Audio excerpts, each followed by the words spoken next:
नाज़रीन, heart technology क्या है?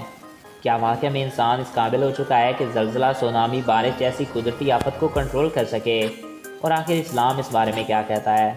नाज़रीन, 11 मार्च 2011 को जापान में आने वाले ज़लज़लों और सुनामियों ने जापान की मईशत को तबाह कर दिया और लाखों लोगों की जानें चली गईं। ये वो वक्त था जब जापान डॉलर को इंटरनेशनल करेंसी से हटाकर एक नई करेंसी सामने लाना चाहता था। इसी सिलसिले में जापान के सदर ने चीन के कई दौरे किए। अगर जापान इस काम में कामयाब हो जाता तो अमेरिका की मईशत तबाह बर्बाद हो जाती और इस काम में एशिया के कई मुल्कों समेत जापान बढ़ चढ़ कर हिस्सा ले रहा था। इसी दौरान अमेरिका ने एक खुफिया पैगाम जापान को भिजवाया कि वो ये सब काम बंद कर दे, नहीं तो हम समंदरों और तूफानों के ज़रिए तुम पर हमला कर देंगे। मगर जापान ने इस बात पे यकीन ना किया और ये इस बात पे तवज्जो न दी। 11 मार्च 2011 को समंदर की बड़ी बड़ी लहरों ने जापान के शहरों को तबाह बर्बाद कर दिया और जापान की ज़मीन ज़लज़लों से लर्ज़ उठी। क्योंकि जापान में ये सुनामी और ज़लज़ले कहा जाता है कि हार्ट टेक्नोलॉजी की वजह से भेजे गए। जापान की मईशत तबाह हो गई। क्या वाकई में अमेरिका इस काबिल था कि उसने जापान पे ज़लज़लों और सुनामियों से हमला कर दिया? अगर हाँ, तो ये कैसे मुमकिन है और इसके पीछे छुपे मकासद क्या हैं और ये सब कैसे काम करता है? नाज़रीन, अमेरिकी रियासत अलास्का से 200 किलोमीटर के फासले पर दुनिया का सबसे बड़ा रेडियो ब्रॉडकास्टिंग सिस्टम बनाया गया है, जो दुनिया का सबसे पुरअसरार रेडियो ब्रॉडकास्टिंग सिस्टम है।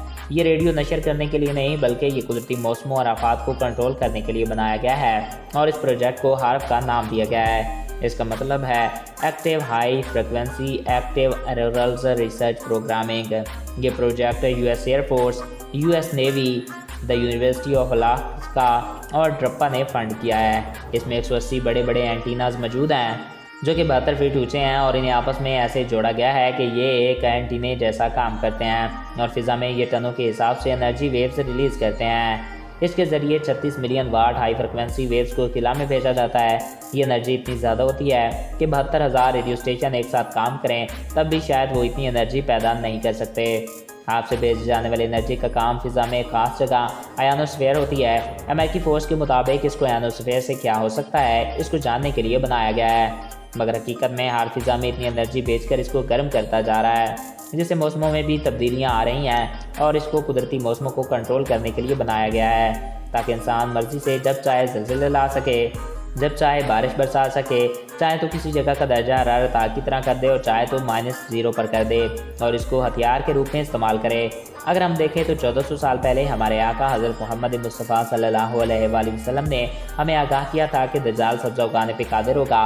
वो जब चाहेगा जहाँ चाहेगा बारिश बरसा देगा, यानी वो खुदाई मौसमों पे कंट्रोल रखेगा और इसकी बदौलत वो लोगों को गुमराह करेगा।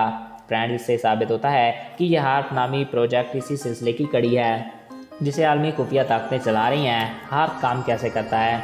ज़मीन से 80,000 किलोमीटर की बुलंदी पे एक आयनोस्फीयर मौजूद है जो हमारी ज़मीन के गिर्द कुतबैन पे असर अंदोज़ होती है और इसी की बदौलत मौसम जन्म लेते हैं। अगर किसी तरह इसको कंट्रोल में लाया जाए तो तमाम मौसम कंट्रोल किए जा सकते हैं। समंदर, हवा, इन सबको आयनोस्फीयर से ही कंट्रोल किया जाता है। इस तरह को कंट्रोल करने के लिए हार्प जैसा मंसूबा तैयार किया गया है। जब अमेरिका में लोगों को पता चला कि कुदरती मौसमों को कंट्रोल में करने की कोशिश की जा रही है तो लोगों ने एहतजाज किए और अमेरिका की जानिब से कहा गया कि इसको बंद कर दिया गया है, मगर दर हकीकत वो खुफिया तौर पर अभी भी इसी काम में लगे हुए हैं। जब हार्प की हाई फ्रिक्वेंसी लहरों ने आयनोस्फीयर की बलाई तय को छुआ और छेड़छाड़ की तो दुनिया के मौसम बदलना शुरू हो गया है, यानी कहीं सर्दी लेट आना शुरू हो गई और गर्मियों का मौसम तब्दील हो गया।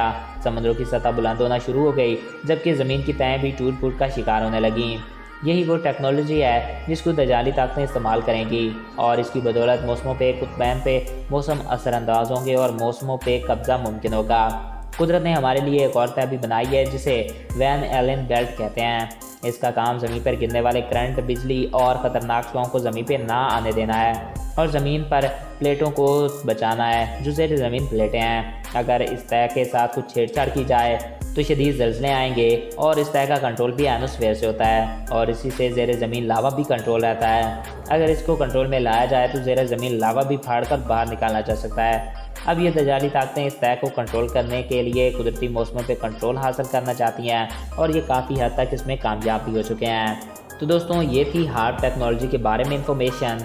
आई होप आपको ये वीडियो पसंद आया होगा और आपकी मालूमात में इजाफा हुआ होगा। अगर आपको हमारा ये वीडियो पसंद आया और आपकी मालूमात में इजाफा हुआ है तो हमारे इस चैनल को सब्सक्राइब करें और साथ मौजूद बेल के आइकन को प्रेस करें ताकि हमारे हर नए आने वाले ऐसे ही मालूमाती वीडियोज़ आपको बर वक्त और बआसानी मिलते रहा करें। एक नया दिलचस्प और इन्फॉर्मेटिव वीडियो में फिर मिलेंगे। अपने प्यारों और अपने दोस्तों का ख्याल रखिएगा। मुझे दीजिए इजाज़त। Thanks for watching. अल्लाह हाफिज़।